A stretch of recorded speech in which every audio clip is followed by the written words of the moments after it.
Hey everyone, welcome back for another Pope podcast. Today we are talking about getting sick, getting tested, getting back on social media, and a little bit about the creative process. I'm Anthony Ledon, and this is Pope Podcast. Do we have an intro? Is it playing? Just got to get to it. Just get the intro going. Come on.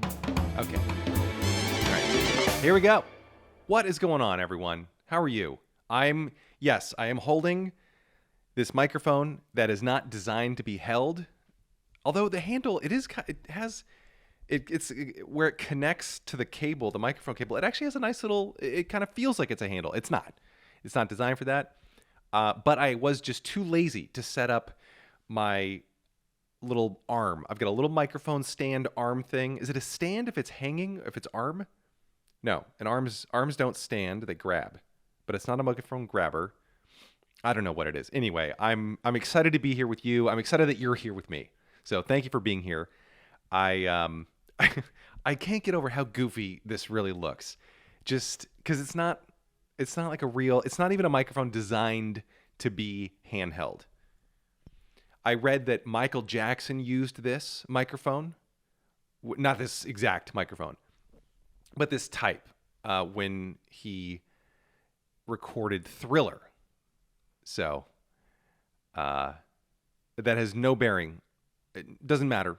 It's not going to make any difference to me or my voice or how this sounds to you. But I just thought I'd let you know that little factoid. This is the microphone type that he used. So anyway, I'm also a little bit sick. Not that anybody cares or that anybody asked, but I'm just getting over a cold, and I needed to tell you about it.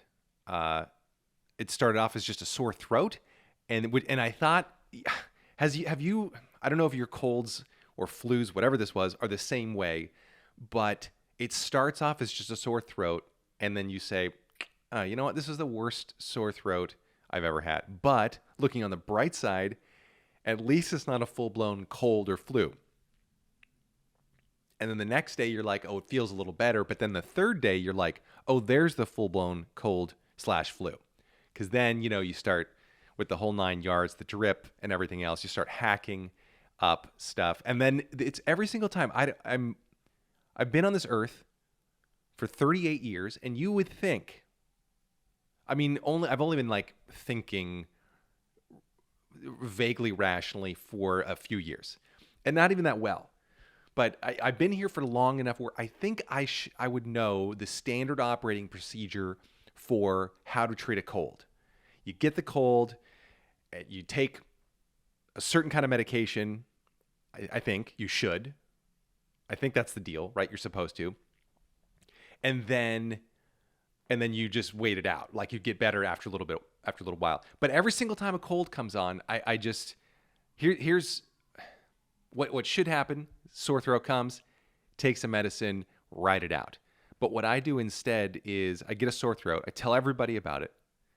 And I don't take any medicine because I'm like, I don't know what's going to work here.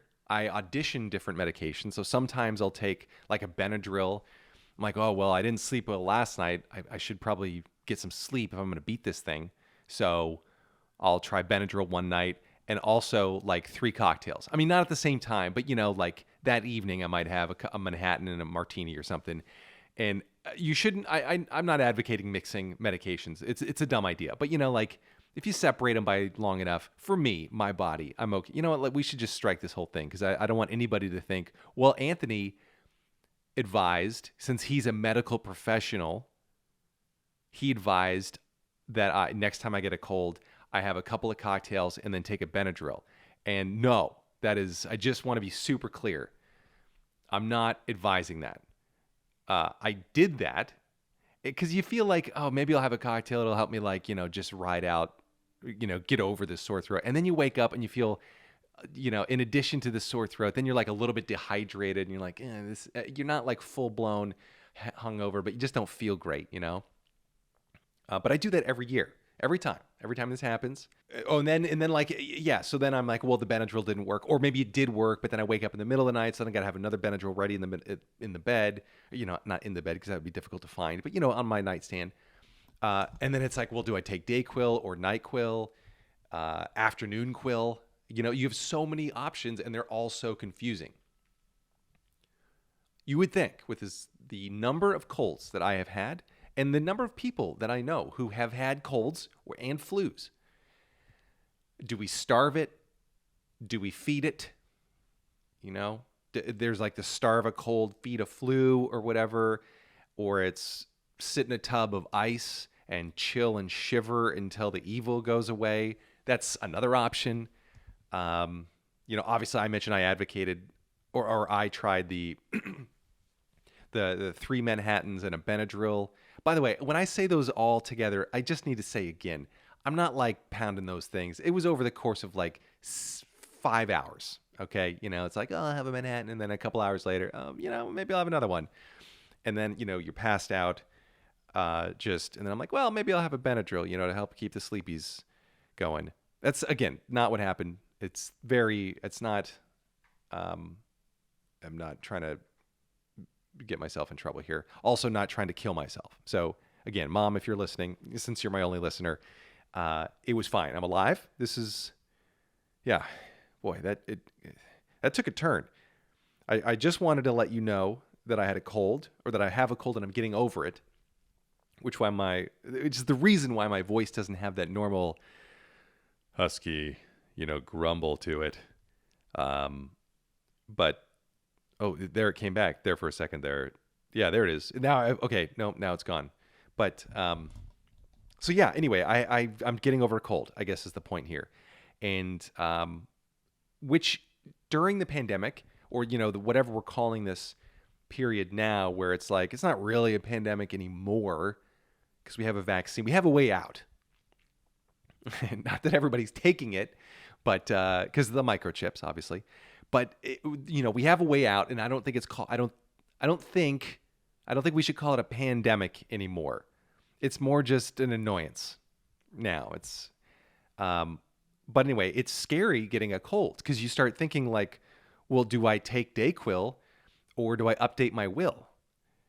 And well, I guess in my case it would be, do I take Dayquil or do I write a will? And I went with the Dayquil option, just on the off chance that it was a cold. I actually did go, I did get tested.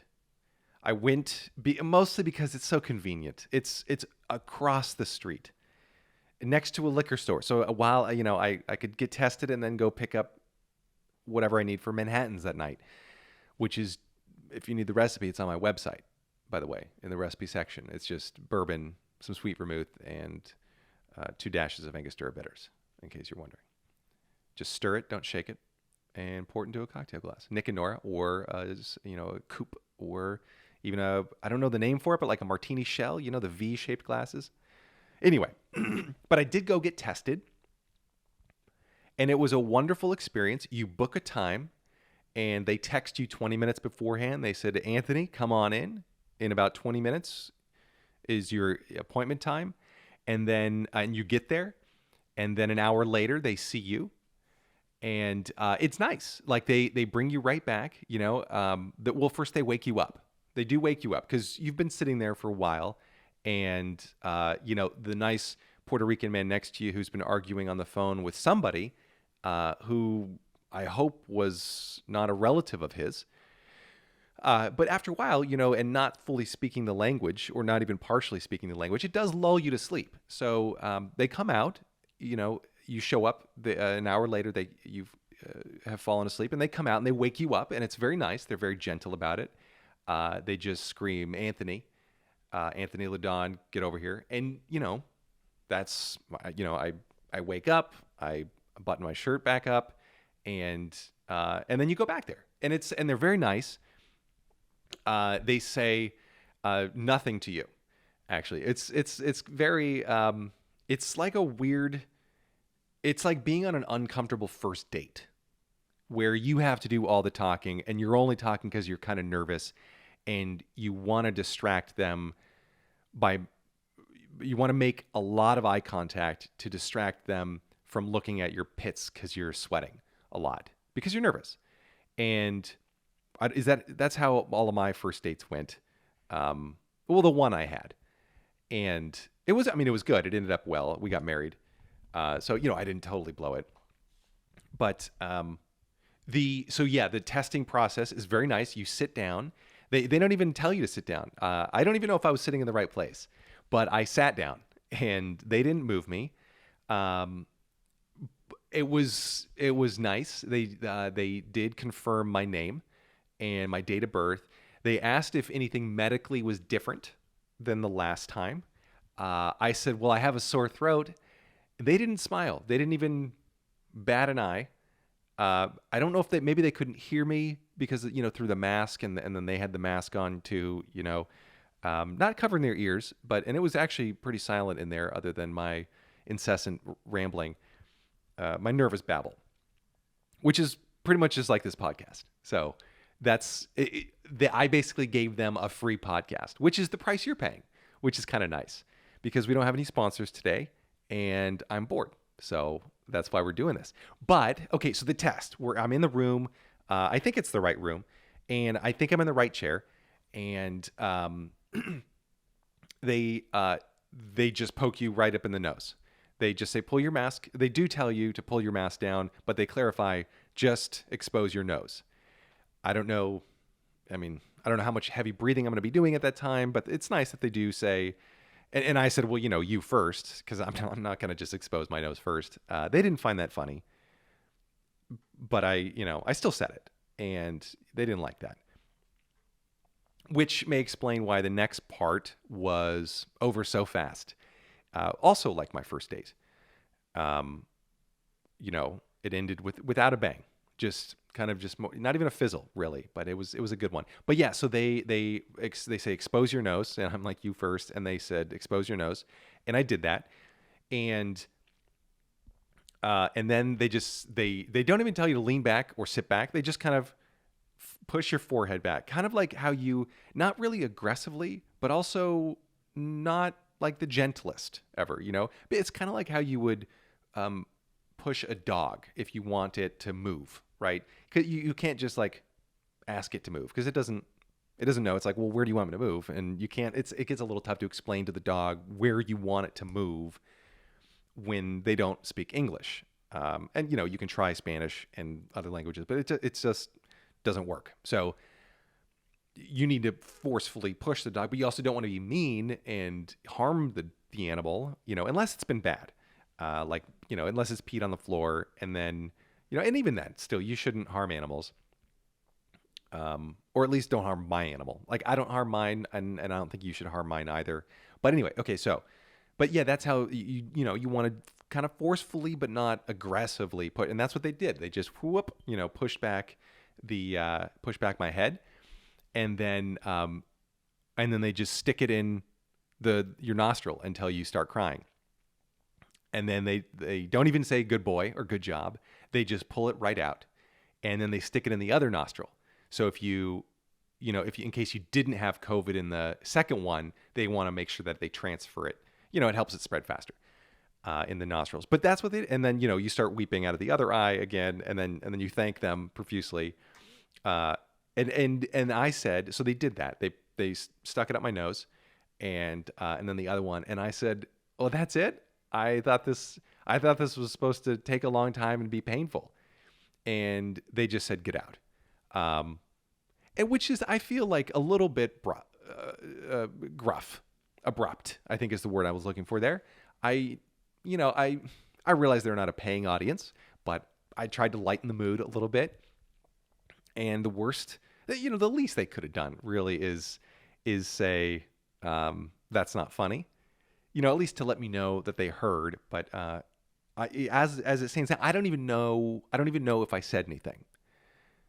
Have you ever felt that way? Like when somebody doesn't respond to you, you say things, hey, how you doing? Or you try to make a joke to lighten the mood, and then they just say, get out. it makes me feel like a ghost, like I'm in the Sixth Sense or something. Especially when they whip out a cross and they start, an exorcism. They light a whole bunch of sage and they're like, evil spirits be gone. And that's a little bit, it's confusing. I feel like it's kind of I don't want to misread the situation, but I leave. I just had this urge, to like get out and float away. But so I did that, and that's it. You don't have to pay because they charge your insurance company a lot of money, and then the insurance company, even though they pay it, says they still send you a letter to say this is how much we paid for you, so you should be thankful. And I don't know about you, but I don't have too many medical conditions going on. So currently, I'm not planning on it, in the near future. Maybe in the distant future, I'll see how it goes. But that's the $200. I think is what they charge. $189. I think they negotiate. They're like, all right, we're going to charge $200 for this test of sticking this thing up this guy's nose. And the insurance company's like, well, it's really only worth, $190. And so then they negotiate, they split the difference, and the insurance company pays $190. And it's great. And then they tell you, hey, this is how much we paid. It still doesn't justify the $1,000 I pay a month for health insurance. I'm now getting daily tests for COVID. I just want to make sure I'm getting my money's worth out of my insurance. And I think that's the best way to do it, is just to overuse it. And I say overuse. It's not overusing it. I'm using it. I'm just taking advantage of it. It's and it's nice. I might as well, because I'm paying for it, right? It's already mine.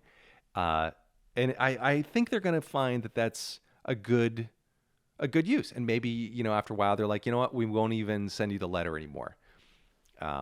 We'll just bill you, the $1,000 every month. Unending.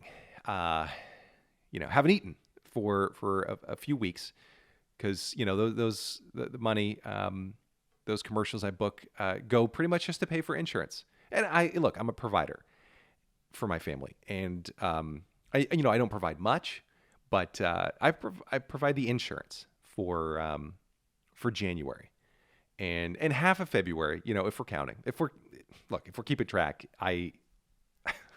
okay, 3 weeks in February. It's a short month. But that's what I do. So yeah, I got tested, and it came back negative. All that for nothing. I really felt like it was a waste. And so I'm going to write, when the insurance company messages me or mails me, because they're still stuck in the 1920s. And then when I write them a letter back via Telegram, I'd like to explain to them, hey, just don't pay it. It was a negative test. No reason, no cause for alarm. I'm going to try to super spread again at some other point, but I can't do it now. Can't do it today. Just didn't have it in me. So all that for nothing, came back negative, which is fine. I'm okay. I'm okay with that. I feel like I'm not part of the in crowd, people who got sick from COVID. Not just regular sick, but, sick. Because you could kind of tell, I think, how popular your friends were by when they got COVID, right? The super popular ones got it really early. They were like coming into school with the new Air Jordans on, like, hey, check out what I got. Made in China, and that's nice. It's kind of fun to be an early adopter. You're really a trendsetter at that point. And then, but you can tell how popular your friends were by when they got it. I also think, though, that you can tell how reckless they are by how often they get it. If you're coming into school with new Air Jordans every day, people are going to start to wonder, like, how's this guy getting these Air Jordans? That's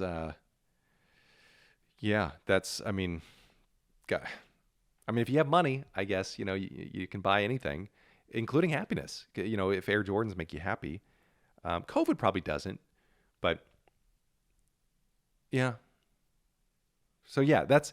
Anyway, I feel like I wasn't even a follower. Like I wouldn't have. I want. I may not be a trendsetter, right? And I didn't get it first. I didn't start the trend.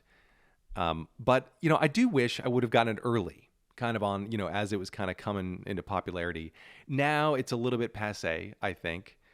But still, I mean, a part of me still kind of feels like I'm not part of a club, like a survivors club. And so I'm vaccinated, right? So there's not really a risk, but I wish I could have just tested positive just to say that I had it, if anything else, just to say like the vaccine worked. Because until then, I have no idea. So that's why I'm going for daily tests. I think if we're going to pay, if these are free, why not make sure that we know when I get it, how often I get it, how I got it, and you guys will be the first to know. Well, probably the second or third, because I'll know first, and then I'll probably tell my wife, and then you guys will know. So, well, although if you're my mom and you're my only listener, then okay, maybe you'll know fourth, right? No, third. I guess maybe, or you may know twice. I don't know what I'm even saying. So that's a big update. I have a little bit of a sickness that I'm getting over. I won, I'm back. And got tested and everything. Got the whole 9 yards, man. Both nostrils. They went in and out. This is my second time getting tested, by the way. I didn't mention that. That was the big reveal. That's my big news, is it was my second time getting tested. First time was back in June. I was shooting a commercial for Get Your Guide. And we had to get tested. And so I did. But they were actually super nice when they did it. And they talked to me and everything. They let me know when they were going to shove it in my nose. And they even gave me a tip. She's like, all right, on the count of 3, breathe in. Okay, that was the tip. And she's like, 1, 2. And I was like, hold on. Do I breathe in through my nose or my mouth? Right? I thought this was a fair question. It's valid, right? Because, if I screw up, I don't want to ruin the test and test positive when I don't have it or negative when I do. So, or, I don't want it to hurt. And she's like, in through your nose, because your mouth is covered. I'm not in your mouth. This is the nose test. And I'm like, well, why are my pants down? And, that was a whole nother conversation. So I pulled them up and then she said, okay, on the count of 3, breathe in through your nose. 1, 2. And then she stuck it in, and then, and it didn't hurt. Because I snorted in, and, it worked, it went all the way in. I could see it, from the back of my eyes. It was uncomfortable, but it wasn't like, it wasn't that bad. It's still bleeding, my nose, but I'm getting over it. I think it's going to lock up pretty soon here. But yeah, she was nice. And then that was it. And I tested negative on that one too. So I failed twice, I guess, is my takeaway here. Anyway, that's just it. That's the big update, is I've been tested twice. Oh, I do have another big update. I'm back on social media, but I am going to pause this camera real quick because I know it's going to pause on me, and I'll be right back. This would be, if I had a sponsor, by the way, this would be a great time to do a little note from our sponsors, but we don't, which is sad. And we're back. Okay, so where was I? I was talking incessantly, I know, about, here's some other big news. I don't know why I did this flourish with my hand here, but I'm actually kind of excited about this. I am back on social media. I'm giving it a shot. I'm trying it again. So most of you don't know this. Maybe one of you does. I don't know. But yeah, I'm back on social media. I got off. I deleted it. I deleted my Instagram account. I deleted my Twitter account. I kept on to YouTube just because I kind of like posting videos there every 2 years. But yeah, I deleted Instagram, Twitter. I don't know what else I was on, but I dumped it, and I was so glad I did, because it was like a total reset. I didn't have to. At a certain point, I kind of felt like, pardon me, I felt like I was working for Instagram. I was doing so many things for my digital life that I wasn't doing anything in my real life, and I think it should be the other way around, where you don't have anything going on in your real life and you forget about your no, that's not where you actually do stuff in real life and then, brag about it on social media. So anyway, that's what that, and it felt great. I deleted it. I loved it. And yeah, it was nice not having to worry at all about when am I going to post something? I got to post something. What am I going to post? Will anybody like me? How am I going to get that empty place inside of me filled up by joy and adoration from others, if I don't post anything? And so I went to a dark place, for about a year or however long I quit. And it was great. I loved it. My dog was the only person who, gave me positive. She gave me likes, and that was nice. I liked it. I appreciated it. She's a very likable dog and if anything, a little bit kind of fast and loose with the likes. I will say, and it's almost like every time I do something, she wags her tail. And at some point, I'm kind of like, maybe you don't have any standards. So I don't know. I'm a little bit torn on that because it is nice to get the attention. She, everything I do in her eyes is amazing. But if everything is, then nothing is, right? So that's where I'm coming from here. But anyway, long story short, or long, I'm back on social media. I think I felt lonely, like I wanted to be a part of the conversation, and the conversations I was having around me, I didn't like any of those. So with people in real life, I was just like, I don't want to be part of this conversation. So I rejoined social media so I could be part of that conversation. And I'm liking it so far. I'm a week in and, posting infrequently as I'm told you're supposed to do. But I'm back. I'm back, baby. So if you were mom, you can follow me again, I guess is where I'm going with this. But I kind of like it. I like, okay, so here's the deal. Every time I tried to pitch a book to my agent, she'd be like, okay, cool. What's your social media following? Because they're going to ask about this. And I'd be like, well, I don't have one. And then she's like, okay, so you need to develop some sort of platform, something for people to actually care about. And I'm like, oh, okay, well, I have that. And she's like, well, it's not on social media. And I'm like, okay, I guess it doesn't count. And she's like, exactly, it doesn't count. Because that's what publishers do want that. That's in based on what I have seen, that is a big thing that they want. Because they, I think, don't really want to work hard to publish, to advertise the book and to market it. They want you to do that, which, understandably, social media following. And it seems like that's what publishers want. They want, and it seems like anybody wants that. Actors, they want you to have a following because it's not enough to be good at your job. You also need to have a huge following. And before, I bought most of my followers for $120 on a website. I think I bought like 40,000 followers. It was great. You look legit and everything. Your engagement drops precipitously, but who cares? Nobody cares about your engagement. And the people who care about your count, your follower count, I think that's all I care about. Anyway, but I'm growing it organically this time. So I'm changing tacks. And again, the only reason I'm joining social media, to be clear, is so I can get a book deal. So I can advertise whatever book I end up pitching and selling. So, and I've only gotten a handful of rejections. So I have a lot more to get through before I get to the accepted one. So I'll get there to the next rejection. It's going to be great. But that's why I'm rejoining social media, is because I'm only in it for the followers. I'm only really in it I think it'll make me feel better to know that other people see how great I think I am. And so that's what I'm doing.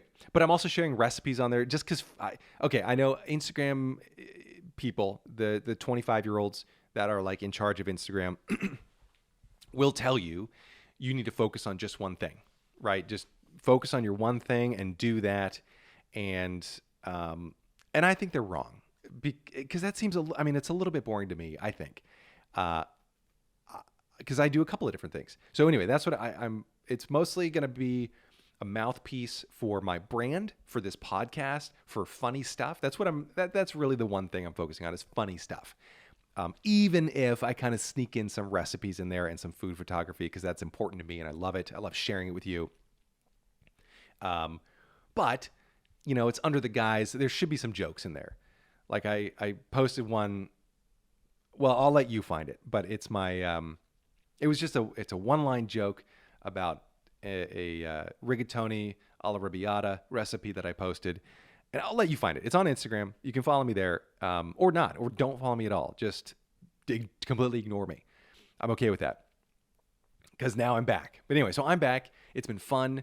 I'm learning how to tweet also. So I cleared out my Twitter account. I stopped following everybody, and that was great, because I was like cleaning house, coming back to this fresh house that had been demolished and rebuilding it from the ground up has been exciting and difficult, because now it's like, okay, now I have to work.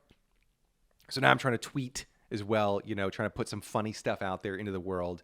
The nice thing about Twitter and Instagram is that it's very common to just snapshot or a screenshot your Twitter post and then scoot it on over to Instagram, which I've done a few times and I like it. Nobody else has. I've gotten, I think, 2 likes total. One of them was me, but that's a direction I can go. And I like it because, again, the whole point of this, the one thing I'm focusing on, my one thing is likes. No, sorry. The one thing I'm focusing on, the one thing I want out of this is funny. That's the one thing I promised to you, is to always bring jokes. I can't promise that they're going to be good. I can promise that they will be bad or better. I will promise that. But that's part of the deal, is I think posting comedy on social media, part of it is it's like one step removed from the rough draft, right? So my creative process generally goes like generally, but also now goes like this. A lot of my ideas come in the shower. So much so that I use a product called Shower Notes, which Shower Notes, if you guys are out there, Aqua Notes. Forget Shower Notes. You guys stink. Aqua Notes. If you guys are out there, I would love to sponsor you. Damn it. I don't even know how this works. If you want to sponsor me, I'm down for it. Send me a couple of Aqua Notes, even if I accidentally call you Shower Notes, which I think actually is a different product on that you can buy. But anyway, so I prefer Aqua Notes because they might sponsor this segment at some point. But that's where it starts. I'm in the shower, something funny happens, and then I write it down. So all of my humor tends to be about my body, and it's all very warm and bubbly, kind of soapy. It's very clean. But yeah, that's the step one. The genesis usually of an idea happens in the shower a lot of times, because a lot of times I'll run through my act or additional, other material, and I'll get kind of worked up into a lather, and then I'll come up with another line or another angle on an existing joke, and that's great. That's how it's kind of like it's like building scaffolding almost, where you start at like the base level. You get one joke down, an idea, and then you find a funny part for that, so you get like something to build your foundation on. And then if you work that material hard enough, then you can add another layer to it, and you keep going up, and eventually you're up at the top, and you got to find a way to come down. So I don't know what you do then. You just dismantle the whole thing. I kind of got lost on the whole scaffolding analogy, but point is, that's what happens in the shower. And then I get out, I have to go back in and actually clean that time, because I didn't do it the first time. But So Aqua Notes, where the idea usually starts. I love them because they're it's waterproof paper and a pencil. And the one thing I think about adding to my shower routine is, or my shower selection, like with my shampoos and conditioners and secondary conditioners and body mousses and stones and scrubs and everything, is a pencil sharpener, because the amount of times I've dropped that pencil on the floor of the shower and then, had to like gnaw on it to sharpen it again. Yeah, I'm a little worried I have lead poisoning, but I think I'll be okay. I can't hear out of my left side, but I'm not too concerned, honestly. I think it'll be okay. Anyway, okay, so jokes start, creative process starts in the shower. So I'll take that shower, that Aqua Note, not shower notes, that inferior secondary, but I'm besmirched. I don't even know if I use that. I don't think I used that word right. I really wanted to use the word besmirched, but I got to work this out on an Aqua Note. So anyway, jokes, they start in the shower on an Aqua Note. And then a lot of times I'll go into Notion, which is an app I use to organize all my material. And I have a table in there just of jokes. And then I create a row in that table for a joke, and I can open up that row into a page and I type in what it was on my shower note. Sometimes I'll actually take a picture of it just so I can have, for posterity's sake, the picture of the shower note there, or the Aqua Note. God, I gotta get the sponsorship here. Oh God, Anthony, you're screwing this up. But I'll take the picture and then I'll start to write, and I'll try to think of funny things. Why is this joke funny? Different angles on it. And then I will take it to the stage. So, once it's good enough, sometimes I'll drop it. Right now, I think the extra step I'd like to add, or I am adding, is throwing it out on Twitter, where my 0 followers can not see it and tell me or not if it's funny. So that's the goal, is to like put it out there. Kind of, it's a little bit of a test. Like, does anybody else think this is funny? If they like it, whatever, then that's a yes. And if not, I go back and back in the shower and scrub away again. Scrub the slate clean. So, creative process, shower, then maybe to Twitter to test it out, or work on it on my computer to like kind of flesh it out, the joke. Like the other day, I was trying to think of, I don't know, for some reason I was thinking of, something from my childhood where my parents, every time I wanted something, my parents would make me work for it. Like every time I wanted a new computer, and I had to go my dad's like, you want a new computer, you got to write me a paper, why you want it, which I thought was weird. So I'm like 10 years old in the library researching how to write a grant proposal. And, so that's like the basis. That's like the unfunny part of the joke that I need to work on, right? Obviously. So that's what I wrote down in the shower. Is I remembered I wanted this MMX. I wanted an Intel Pentium MMX chip, which was like the first PC chip, first chip that allowed like multi-threaded processing, right? That's what the MMX stood for. Multi-threaded processing. So, multiple threads. Anyway, so I had to write a paper on it, and in order to like earn the computer. And now I can tell you a lot, about, anyway. Okay. So then I thought, well, it'd be funny if if it was like, what if instead of a grant proposal, it's like a dissertation or something.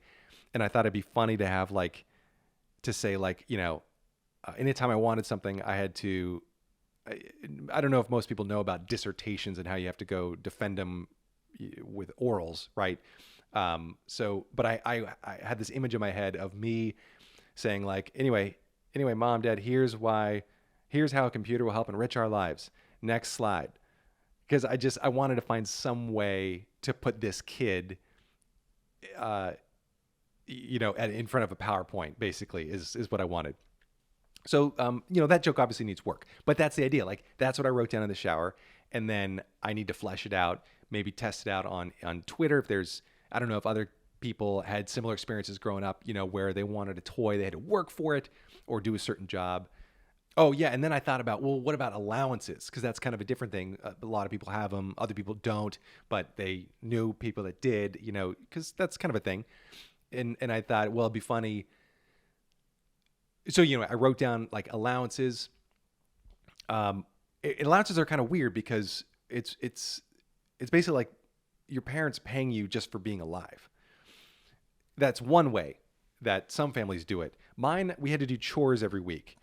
And then I was like, well, wouldn't it be kind of funny if, that you had this scene of a kid coming to pick up his paycheck, and that being kind of a reveal. So then it's trying to come up with an idea of like, well, how do we set that up? And it's like, I don't know how to set it up, by the way, but I'm trying to figure out a way. That's the next step, by the way. This is the genesis of a joke is, oh, I'd like to talk about allowance. It'd be funny to have a kid in a position of, here's the line I wanted to give the kid. Okay. Something like, allowances are great because remember how great allowances were? You got paid every week for doing your chores.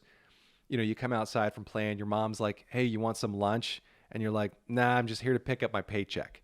That's the kind of image I wanted. And I thought it'd be funny.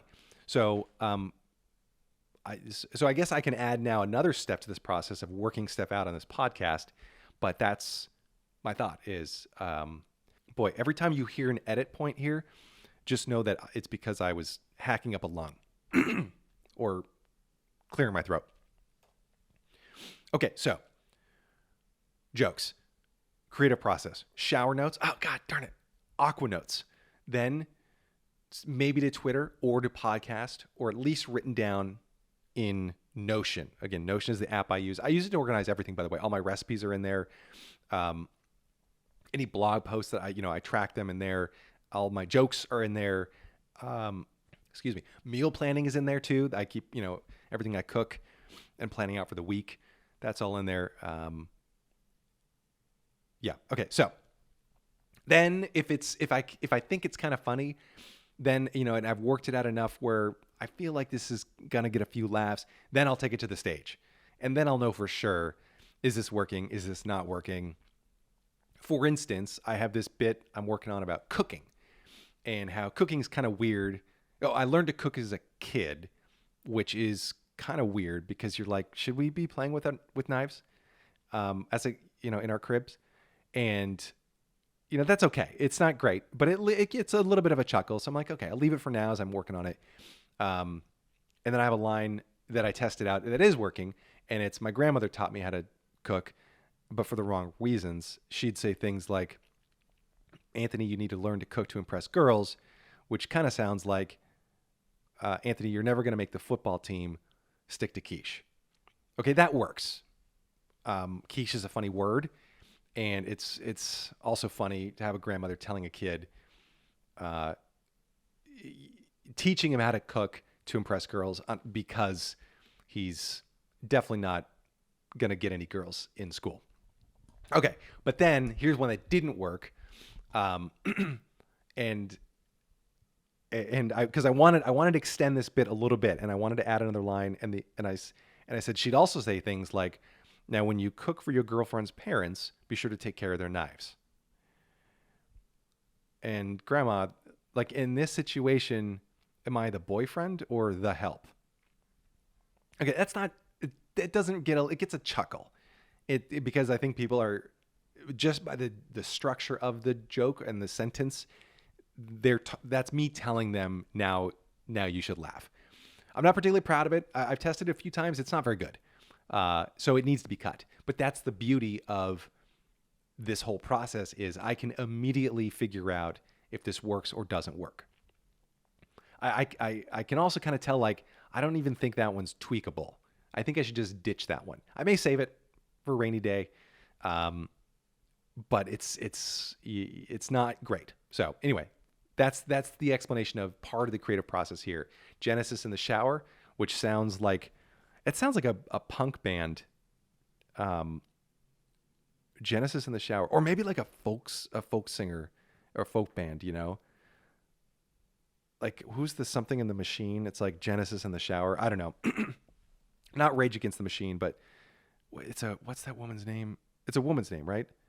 Oh man, I'm gonna have to look this up later. If anybody knows, please message me. Ellie? No. Aldi? No. Oh man, I don't know who it is. Somebody in the Machine. So yeah, Genesis in the shower, then Notion, maybe now Twitter, Pote. On this podcast, we'll run some stuff, and then to the stage. And the stage is the best part. Then I know, okay, if it works there, it's a keeper. And if it doesn't work, especially after a few times, then dump it.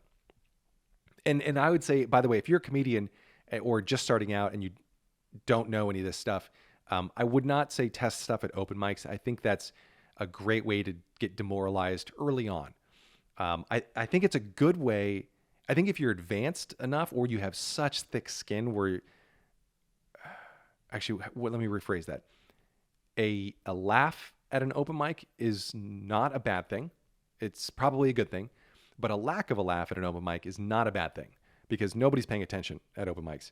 And, for the most part, in my experience, and it's a great place to like practice being on stage, I think, and saying things out loud. But I can get the same practice in my closet, which is what I do. Actually, a lot of times I will just go into the closet and, very loudly say my material. And my wife's like, "What are you doing in the closet? I'm here. This is my hiding spot from you." And I'm like, "Well, I guess only one of us can be in here." And so then, that's great. And then I get out. But where was I going? Oh, Mike. Oh yeah. So a paying audience is definitely the best way to go. That'll tell you for sure. If they laugh, great. And if they don't laugh, especially after like one or two times, it's probably not. It's not them. It's the joke. Okay, so that's part of the creative process, which I did want to touch on, especially vis-a-vis me getting back on social media. So I also signed up for Clubhouse. Does anybody use Clubhouse? I've thought about maybe live streaming these podcasts on Clubhouse because then I could take viewer or listener questions. Anyway, let me know your thoughts. Hit me up in the email at potcast@gmail.com, POAT cast@gmail.com. I'd love to know. We're talking all things creative process, all things jokes, comedy, living. What else are we talking about? I don't know.